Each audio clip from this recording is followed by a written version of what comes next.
Hello and welcome to a special bonus episode of Disney Movie Investigation. If this is your first time watching, welcome to the show. In each episode, we take a look at a movie that is featured on Disney+. However, this is an ongoing bonus series as we take a look at the TV shows we remember from the past. On this episode, we're taking a look at an 80s classic as we take a look at Transformers. And if you are enjoying these episodes, I do ask that you please hit that subscribe button. That way you'll be notified with each new episode. Now sit back and enjoy this bonus episode of Disney Movie Investigation.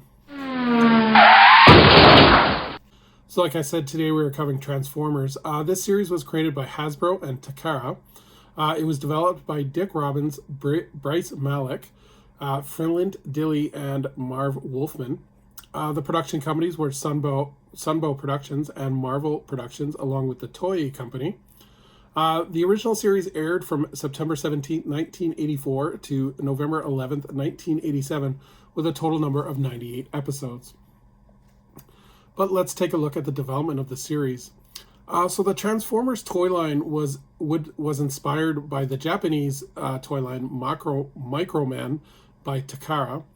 And in 1980, a spin-off called Zycyclone would feature the humanoid figures being able to sit in the diverse seats of the scale model vehicles, which could transform into robots. Hasbro would discover this series in 1983 at the Tokyo Toy Fair and would decide to release the toy line in the US markets. They would change the color schemes, however, to make them more different than the Japanese toys, and in 1984, US regulations about children's television program had been removed and allowed for new product based on TV programs to be distributed. Hasbro would team up with Marvel Comics to create the same three-pronged strategy that they had used previously for G.I. Joe. They would create a toy line, a comic book line, and an animated series based on the Transformers toy series. Marvel's editor-in-chief, Jim Shooter, would create the storyline of the heroic Autobots in a war with the evil Decepticons. Dennis O'Neil would flesh out the character profiles, and however, Hasbro disapproved O'Neil's work, so Bob Budiansky was brought on with Hasbro's approval. They would now work on a 4-series comic issue and a 3-part TV pilot to launch the kind of Transformers product line. So in terms of the broadcast history, a 3-part miniseries acted as the TV pilot and was called More Than Meets the Eye, and it would air in September of 1984. The show would establish the Autobots and the Decepticons' origins and their journey to Earth. Season 1 was given the green light before the miniseries aired, and the show would be aired on Saturday mornings between October and December. A story arc would be composed focusing on technology, accumulating with the ultimate doom. There would be new characters introduced from time to time in the series, including Skyfire, Dinobots, and Insecticons. And Season 1 ended with a one-on-one battle between the Optimus Prime and Megatron. The show was so successful that another 48 episodes were made for Season 2, and the episodes would become more episodic for syndication purposes, so they could air them across the country and in different time slots. Episodes would focus on individual characters and their characteristics in an effort to promote new toys. Later in Season 2, the episode would focus on the history of Cybertron and the origin of Optimus Prime. The show would be renewed for Season 3, and that would focus on the Autobots returning to Cybertron. And this would feature small story arcs along with new characters, focusing on more new characters to promote new toys.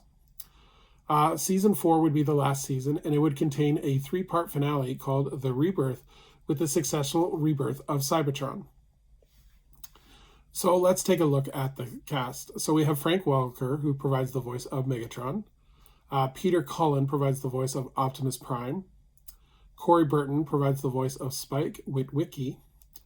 John Stevenson provides the voice of Thundercracker. Jack Angel, the voice of Ultra Magnus. Dan Gilvazan as Bumblebee. Michael Bell as Prowl. Casey Kasem as Teletran, and Don Messick as Ratchet. So this show was incredibly popular. You couldn't go anywhere in the 80s without hearing about Transformers, especially their catchphrase, more than meets the eye. So between the second and third season, there would be a movie based on the Transformers cartoon released theatrically, and it has since become a cult classic. The episodes as well would be released on DVD sets and VHS episode package tapes. And there was actually a video game released for Nintendo and Tiger Electronic handheld games as well. There have been several reboot series after this, and it still continues to this day, proving the ever long-lasting power of the Transformers.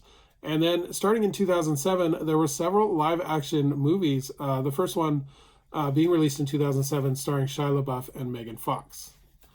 Some memories of the show. I never really watched the show as a kid. It kind of just, I heard about it and I watched the occasional episode, but I wasn't a true fan of it. I've recently rewatched it. If you have the streaming service Tubi, you can watch full episodes on there for free.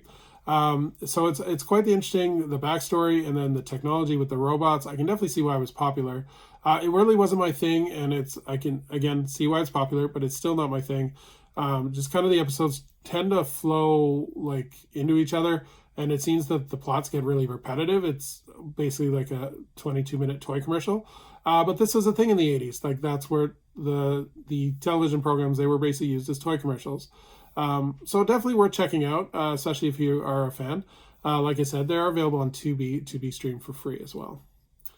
So thank you so much for joining us here on another episode, a bonus episode of Disney Movie Investigation. I would invite anyone below to leave their comments on what they remember of the Transformers, the original series.